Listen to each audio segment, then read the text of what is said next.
huge week going on here at Woodward Sports, and in the sports world. But look who I brought in today for the Woodward Bet Show. We got a member of the heavyweights with us sporting his Sparty gear. I should have sent him a message, told him that's not allowed around here. But either way, what's going on, Spencer? How's it going? Not much, man. I'm excited. I'm not too happy with the Spartans bracket and what they got looking forward to, but beggars can't be choosers. I'm happy they got in. Happy the first round matchup shouldn't be too bad, but definitely not looking forward to Duke. I'm having a good day. Thanks for having me on, Scott. Yeah, it's always a pleasure to have one of the heavyweights here join us here on the Woodward Bet Show. But Spencer, I was sitting there before the even brackets came out, and I said, yes, as a Michigan fan, I'd been disappointed if they didn't make it. But I thought, you know what, either Sparty nor Michigan, really, I mean, if either one gets to the Sweet 16, I think that is really about as best I think both teams are going to. Anything past that, to me, is a minor miracle for either squad. I think Michigan State actually has a pretty tough road. I mean, the cool thing is maybe you can put Mr. Coach K out of his misery, man. Tom Izzo and the Sparties. I mean, that would be one hell of a send-off. I don't even think Coach K could be mad at Tom Izzo kicking him in the ass out of into retirement. But yeah, I thought that was interesting. But that's a really tough matchup when you look at the line. I thought Michigan's matchups, along the way didn't seem to be as tough. I thought, playing CSU here in the first round. I mean, Davidson is a tough team for the Sparties. I think the Sparties should be able to get through that. But to end up with Duke, Spencer, I mean, that's just tough. But are you excited about that one? I mean, you're looking forward to that? I mean, that should be a good matchup either way. I think Duke should prevail, but we'll see what happens. Yeah, I'm definitely excited. And, that first round matchup against Davidson, we have former Spartan guard Foster Loyer to look forward to. So hopefully we can clamp him down and we don't have a former Spartan, put 30 up on the board for us. So I think we should be able to get past Davidson. But going up against Duke, like you said, it's a great opportunity to end Coach K's career. The last time we played Duke in the tournament, everybody knows what happened. They had that dream team of Zion and RJ Barrett and Cam Reddish, and everybody had them as a huge favorite. And then Kenny Goings came in and hit that bucket, and we put him back in the ACC, sent him home packing. And I just think Duke's a better team. I think this is one of the worst Spartan basketball teams I've seen in a long time, on a talent standpoint and how they play. They're up and down. They've shown that they can beat anybody, and they've shown that they can also lose to anybody. So it depends, what team you get on that night. And, we're definitely in the hole talent-wise against Duke. So we can't afford to turn the ball over like we have been in different games and make stupid mistakes. And it's going to be a tough matchup. I also can't see us making it out of the first weekend. And, but if they do, I'll be delightfully surprised. That's for sure. You know what? I'll tell you, Spencer, I think the whole Big Ten as a whole, I mean, we had 9 teams in, the most of any conference. You know what? We're playing tough games week in and week out in the Big Ten. There isn't hardly any breaks, no breathers. If you're off one night, you're going to have an L put up against you. That's generally what happens. I mean, most of these Big Ten teams have players that probably will get to the next level. I mean, you look at Michigan, Hunter Dickinson, is going to be a top pick. I think Christie from Michigan State is going to be a top NBA level type pick. So, you look at some of these even bottom teams here in the Big Ten. I mean, they got NBA talent on them. So, you know what? You have a bad day in the NCAA tournament, things bounce, go your way. Maybe, certain players get in foul trouble. I know a lot of these teams aren't too deep. So, the Sparties are pretty deep. They're bringing out guys, maybe 10 deep or so. So I think that does help a team.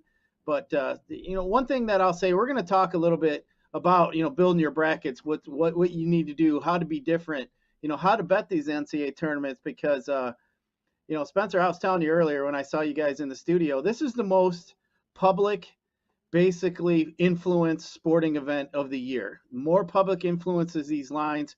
As a bettor who likes to bet on dogs, this is the time for you right now. I mean, this is the dog. Every year, everybody says, I should have bet all the dogs. I would have won all the money. But people always resort back to those overs and the favorites, Spencer. And that's what we got to avoid here. But we'll go through that here in a little bit. But, make sure you guys are getting in there. Spencer, you already got your team ready for the Woodward Sports Bracket Challenges. We need to get someone from the Woodward Bets show to take that puppy down. You got your team ready to rock? You got your entry in there? Oh, definitely. Yeah. I think I'm going with Kentucky, honestly. I like the way they're shaking out, I think they have obviously they always continuously pump out NBA talent, so they're not lacking in the talent standpoint, and I think, picking them is good cuz it's never the one seed. You always see these one seeds come in. And this year, obviously, the one seeds are Baylor, Gonzaga, Arizona, and who's the fourth one seed? Uh, Big Baylor, Gonzaga, Arizona, and Kansas. No, it's not Kansas. Kansas. Yep, Kansas. So it's the blue bloods in there, except for Baylor. But I can't see, because there's no definite favorite this year. You always, in most brackets, when you go in, there's one or two teams that you're like, all right, they're definitely going to make the Final Four. They have the talent to propel them all the way through this. And this year, I just don't really see it. I think this is the most level playing field that we've had in a March Madness tournament in a long time. And I think that's going to make brackets even crazier this year, because you're going to see upsets. You're going to see different things. We might see, a teen seed make the Final Four. You might see different crazy stuff like that. So I'm very excited, but I am going to roll with Kentucky for my champion. Yeah, I agree with you there, Spencer. I like Kentucky as well. I got a couple. I usually like to fill out a few different brackets if I get in, a few different brackets with my buddies. But yeah, I'm looking forward to this whole thing here. But I just want to make sure everybody is paying attention, getting in that Woodward Sports Bracket Challenge there. $1,000 for first place. Who doesn't like free money? So get yourself in there. Let your buddies know. Get on in our bracket challenge being put on by Papa Romano's. We got a couple other prizes as well that you can get. But Spencer, before we get too far, I just want to give a shout out to one of our sponsors of the show, and that is the Better Rate Mortgage. At Better Rate Mortgage, family is more than blood. If you're looking for a new mortgage, come get treated like family. Actually better with Better Rate Mortgage. Visit mybetterrate.com or call 248-480-4467 today. So appreciate them being part of the show here. But Spencer, real quick before we get talking about some March Madness, I'm going to kind of give you guys some tips that I've always followed along the way in betting and filling out your brackets. Before we get that, I mean, we got to mention Tom Brady unretiring here. I mean, Oh yeah. that was some pretty big news in the NFL world, of course. The Bucks literally went from 15-1 to plus 750 overnight to win the Super Bowl with Tom coming back. But were you buying what he was selling there, trying to let us all know he was going to retire? Do you think that was some sort of ploy, maybe to get some players back, or I don't know what's going on there? If maybe he got an argument with his wife, I don't know. Maybe his kids pissed him off. But looks like he's unretired. He's back. What'd you think, Spencer? Yeah, I never really believed it, because my whole life as Tom Brady's been in the NFL. And so I never really believed that he was going to hang him up, especially with how he finished the season, to where he was still performing at such a high level. He arguably should have been the MVP last year. And, yeah, probably he's hanging out with his kids and his wife for 2 months. And he was like, all right, I'm already sick of this. I got to go fix that itch and get back into the NFL. And, the guy loves football. He loves competing. Everybody knows that. He's the ultimate competitor. And I can't say I'm surprised. Like, I didn't see it coming. I actually thought he might have been done, but I can't say I'm surprised that he came back, because he looked at the Bucks and he had to have told them something, because they weren't making any moves. They weren't, going into a rebuild, cutting these players. Gronk didn't leave. The biggest thing was Gronk didn't leave, because that was, how he has said he's only going to play with Tom Brady. Tom Brady will be his only quarterback. So with Gronk not leaving, that was a big kind of, hint that Brady might not be done.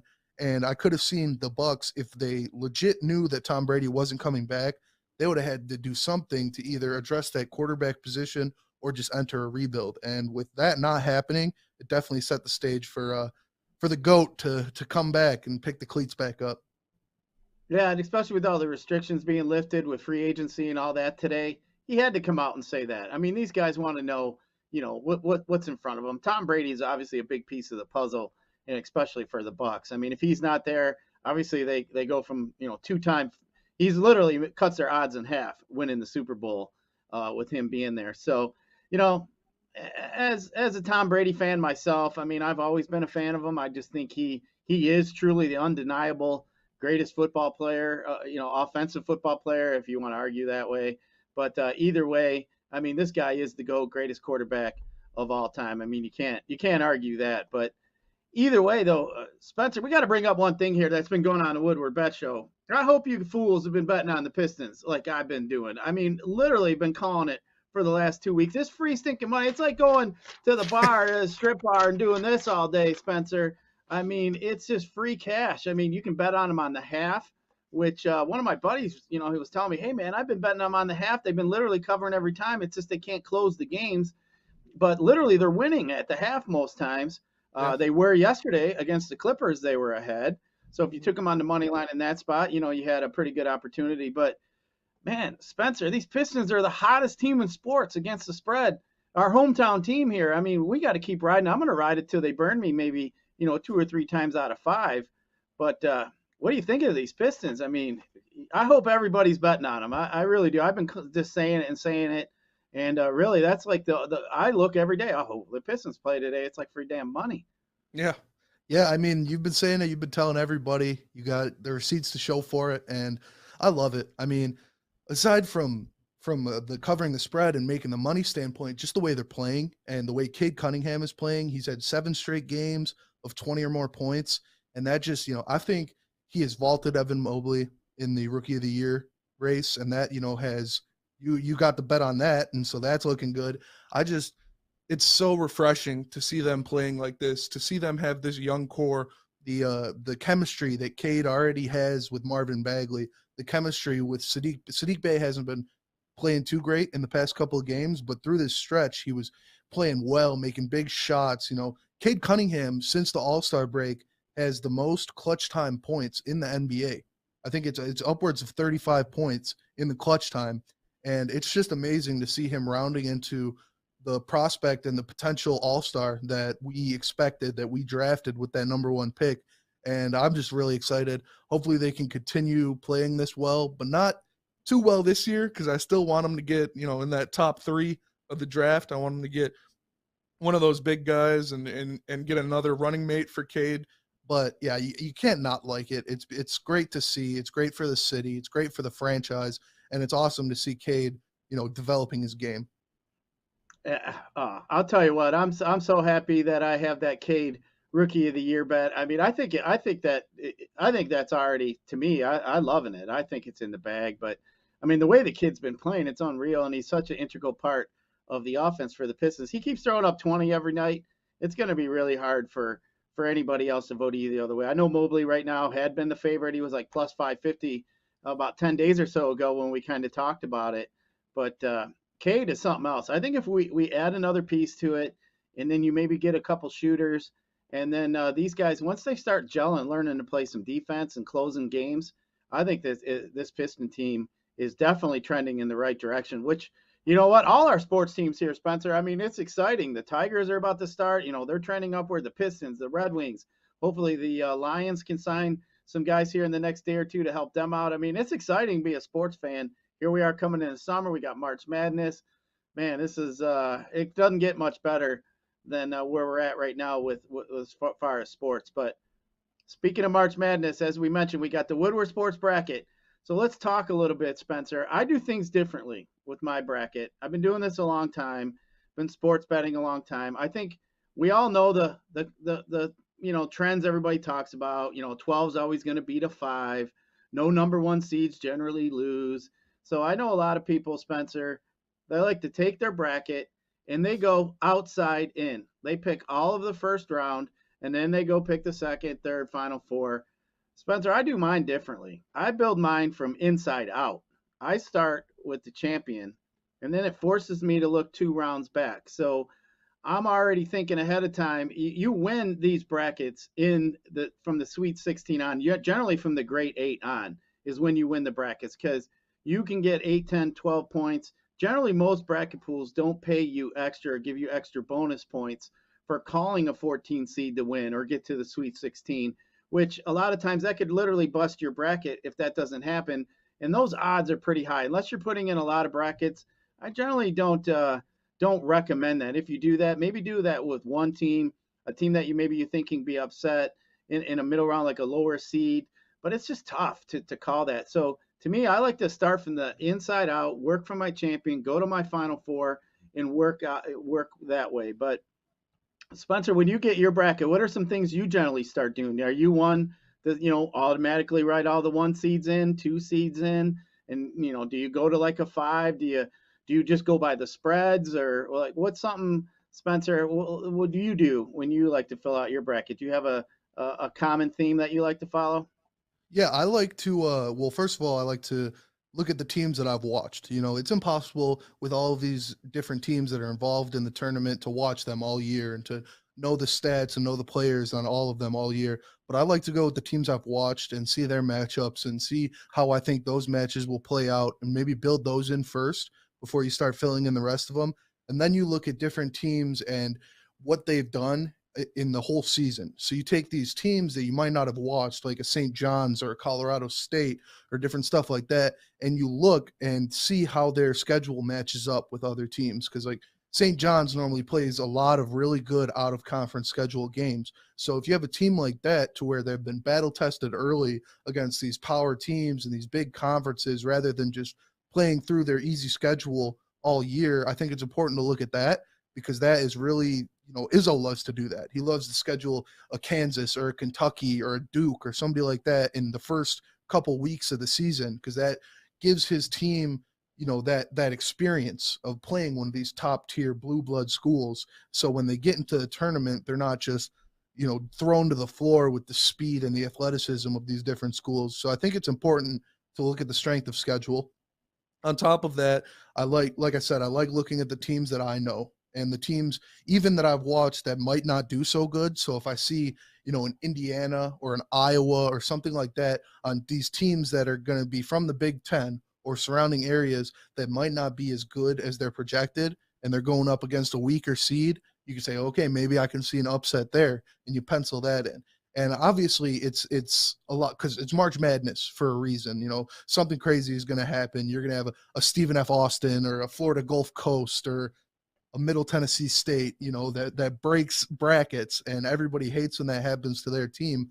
But what you got to do, I think, like you said, it builds in from after that Sweet 16. Once you get into that Elite 8 area, that's where you really start getting these points. And if your teams are still in there, that's when you're looking good. So really just trying to survive that first two rounds by looking through strength of schedule and the player performance. Yeah, I mean it's just so important, like you mentioned, with looking at teams. I think that is one thing that know who you're in your bracket pool, who you're with. If you're at a work bracket pool and there's maybe 20 of you, here you are in Big Ten country.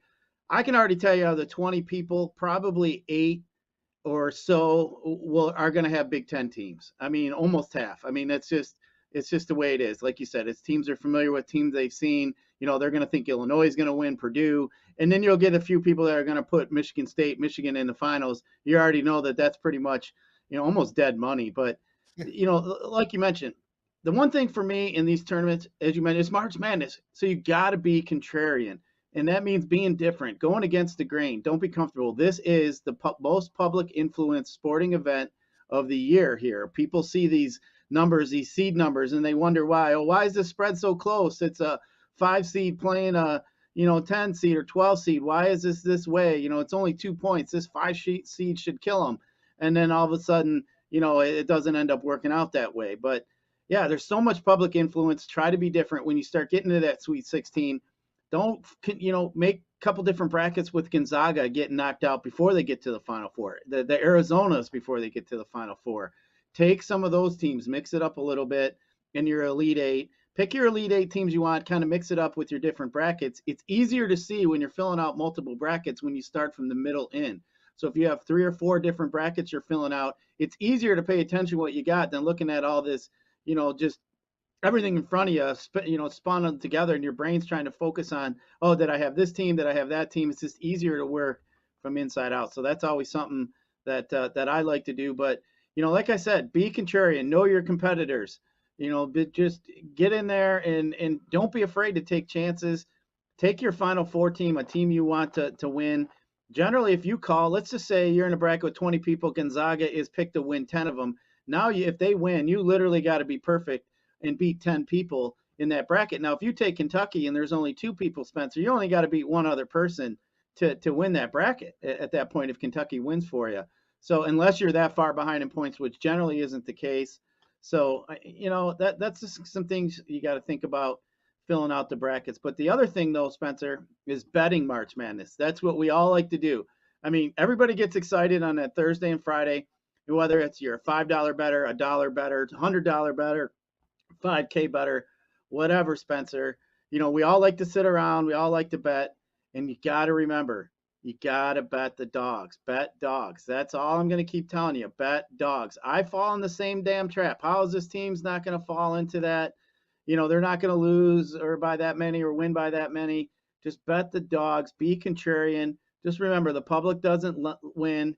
All these lines are inflated. That's why we're talking about the most public influence event. All these lines are 1 or 2 point favorite. If it wasn't the NCAA tournament and it was a regular season game, on some of these favorites, they'd probably be a couple points less.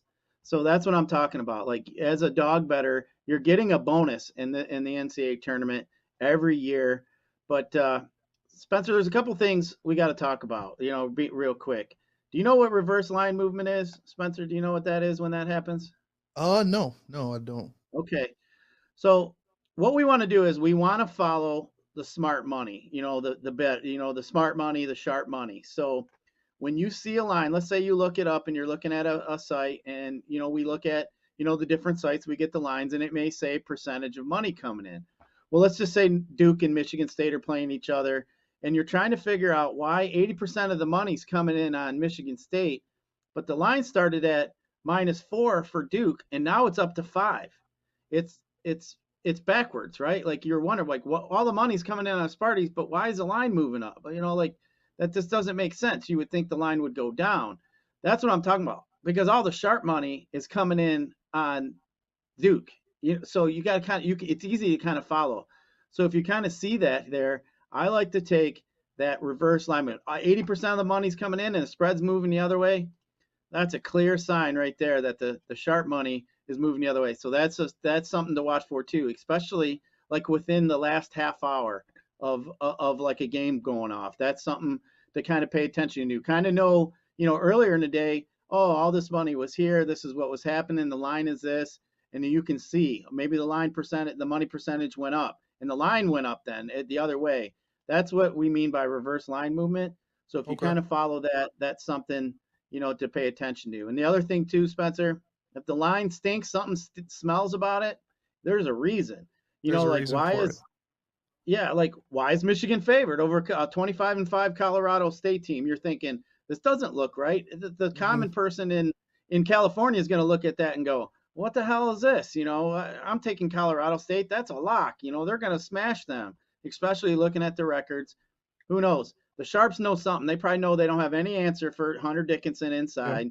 Yeah. They know something there. So that is a game there, that's kind of sticking out as well. But, another thing too, I like to do, take the money line on any short lines. And what I mean, anything -3 or less, and you're going to bet on it, just bet the money line. Mm-hmm. Don't worry about it. You just want them to win, man. You don't care about them covering 1 or 2 point spreads. A lot of these games come down to last possessions. You don't want to don't lose your bet. Pay the extra 130, -135, -140, whatever it is. Just pay it. Just don't even bother. Over the long haul, it'll be more profitable for you instead of losing that $100. I mean, just pay the extra juice and take the line. Take the money line on those kind of games. That's something that I'd recommend too, Spencer. But yeah, I mean, shop for the best lines. That's the obvious one.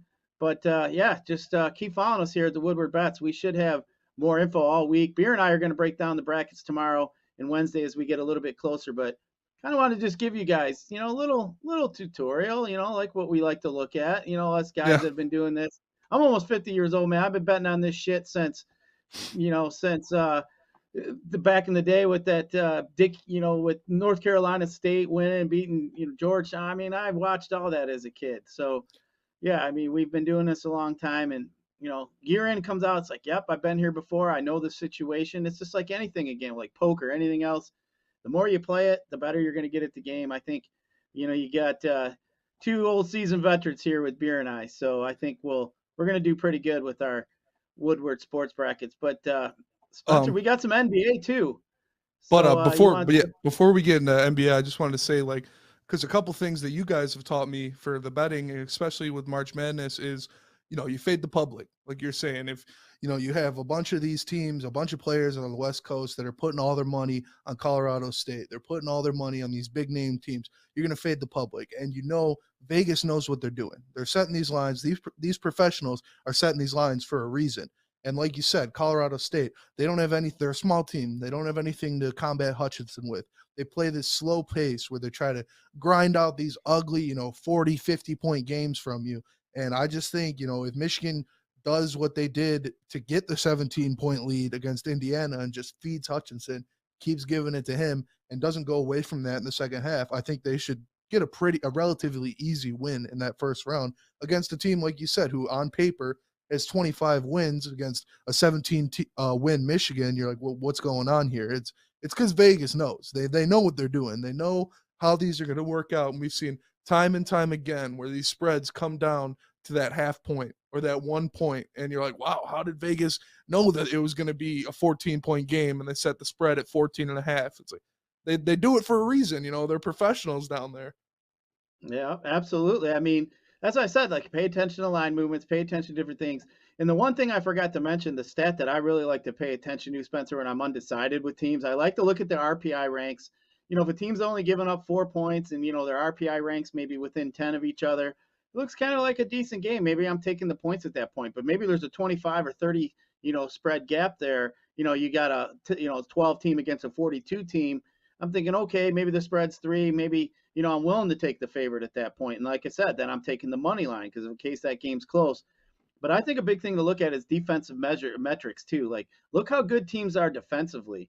Defense and guards win in these tournaments. I mean, that is a huge thing. If a team can stop you, and when you need that, you need that big bucket, especially these good defensive teams. Some of these small team, conference teams. That's what I like to look at.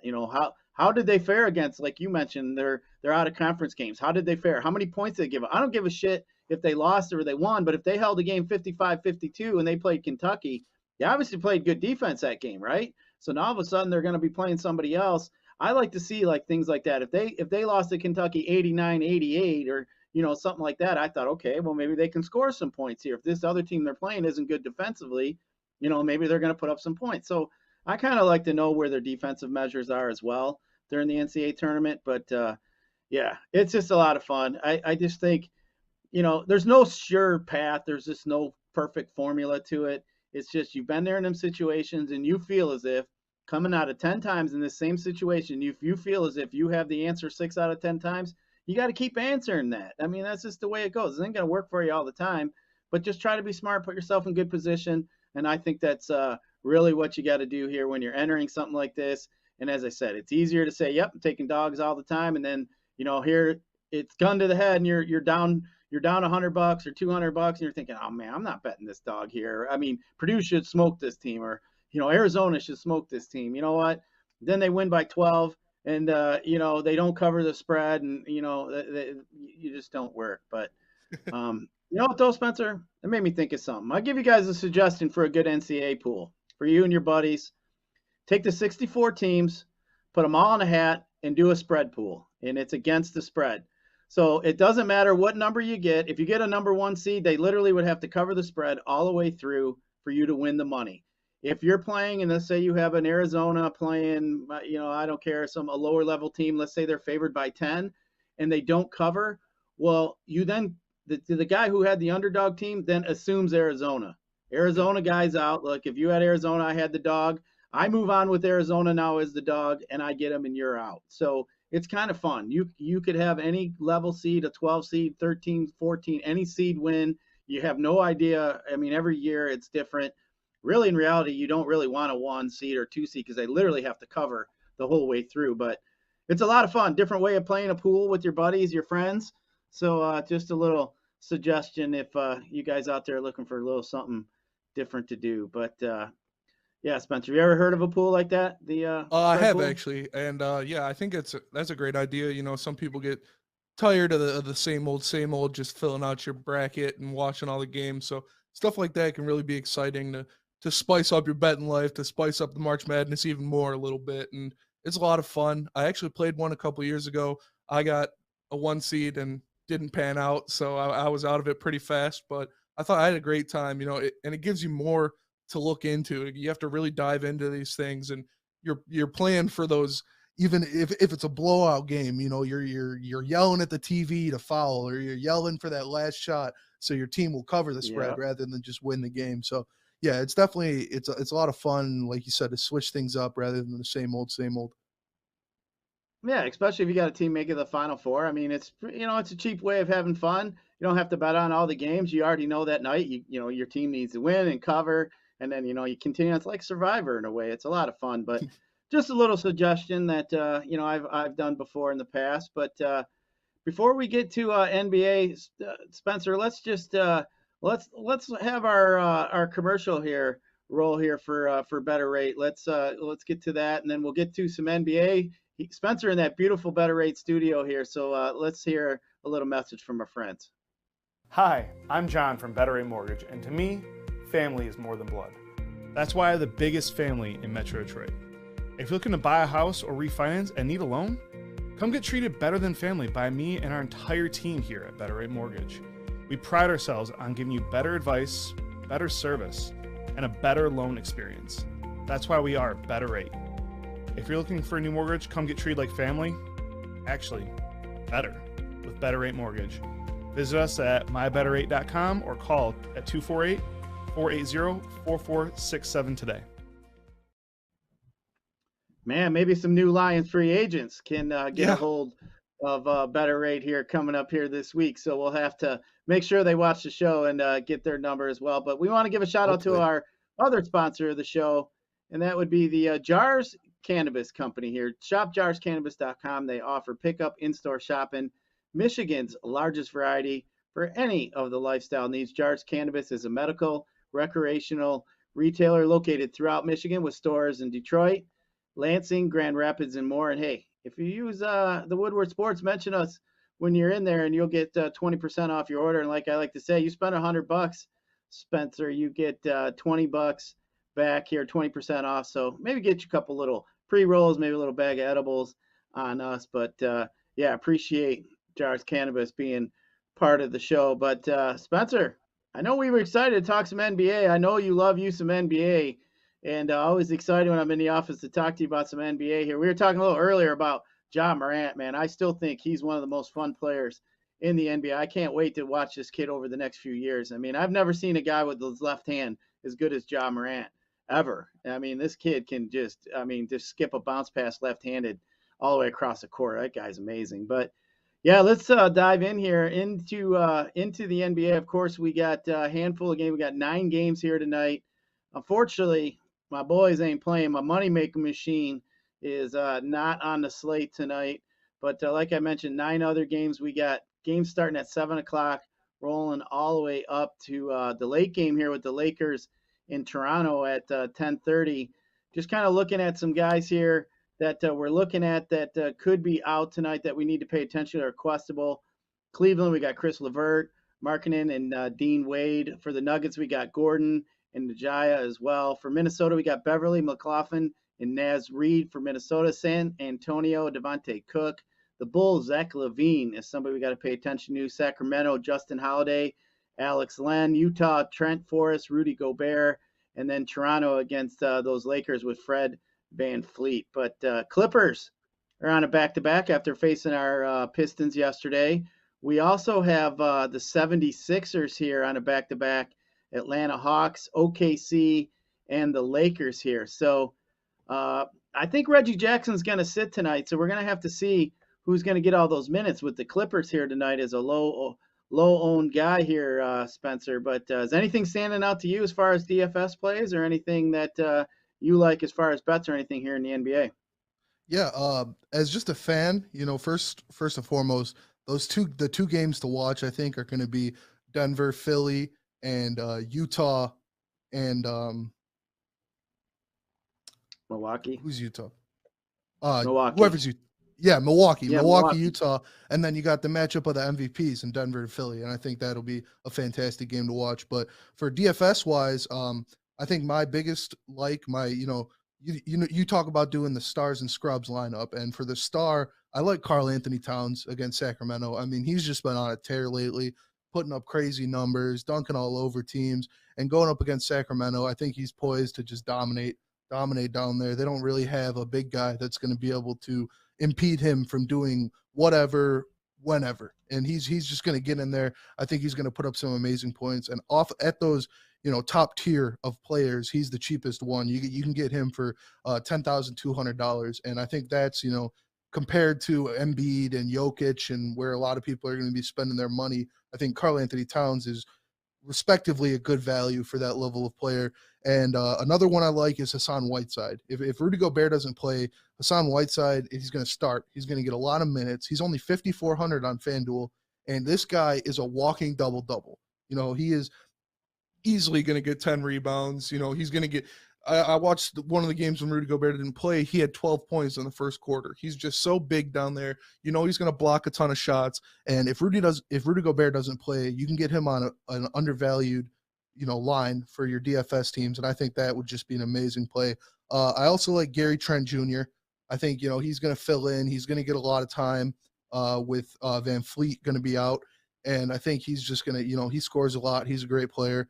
I like Caruso if Zach LaVine doesn't play. Alex Caruso is going to definitely – that's a crowded backcourt in Chicago. But I think he plays big minutes. He's going to put in those stats on the defensive end. And he can put up points, especially if he's called upon with Zach LaVine being out. And the last guy I like is Josh Hart because he's coming off a 44-point performance where he was just lights out. And that Portland team, they need somebody to score the ball. He's one of their only NBA players that they're putting out there with all these injuries they've been going through. I feel bad for Chauncey there in Portland. His first season, he's got to deal with this. But, I feel like Josh Hart has to get the ball, and his confidence is going to be so high coming off that 44-point performance that I think he's just going to continue rolling. We're going to see him put up big numbers. He's going to be hitting three-pointers at a great clip, and he's only $8,800 on FanDuel. So I think that'll be a great play. Yeah, I mean, the usage, that's a big thing. Especially in DFS, you mentioned stars and scrubs. There's quite a bit of value. You mentioned some Portland guys. Somebody's going to need to score. I like Brandon Williams in that game. He's a cheap guy on FanDuel. He's only $5K. Drew Eubanks is another one. But Clippers is where the value is. Amir Coffey, pretty cheap, 39. You got Batum at 41. I generally don't like to play him. Luke Kennard's 4,200. But if you do it right, you can get 3 10K guys in your lineup. You can even get up to Giannis if you need to, is 11.6. But I mean, you can use a guy like Embiid. You can use a guy like SGA. You can use a guy like Karl Anthony Towns. So, you can look at, like we mentioned, a stars and scrubs type lineup. I think the Clippers is where all the value is. They're just missing so many guys. Those minutes got to go to somebody. There's a lot of pretty cheap value out there, especially without Reggie Jackson. So I think that's where you got to look for it. But, diving into NBA here, I can't wait to get baseball started, Spencer. That's my favorite sport. Looking forward to getting that going here. But before we get out of here, you got any words of wisdom? You want to plug your heavyweights podcast? Let us know what's going on with that. We'd like to hear about that. And then we'll get to some best bets, and we'll get on out of here today. Yeah, words of wisdom, just bet responsibly. Don't bet anything you can't lose. Obviously you're in it. You're trying to make money, but it's also the fun aspect. So don't try to recoup your losses by doing these crazy bets, on a 14-leg parlay that's never going to hit, and just take these simple bets. I started sports betting earlier, last season in the NBA, and they had these super boosts. And one of them, it was like a 3x3 for the NBA. And it's 3 3-pointers to be made in the first 3 minutes of the game.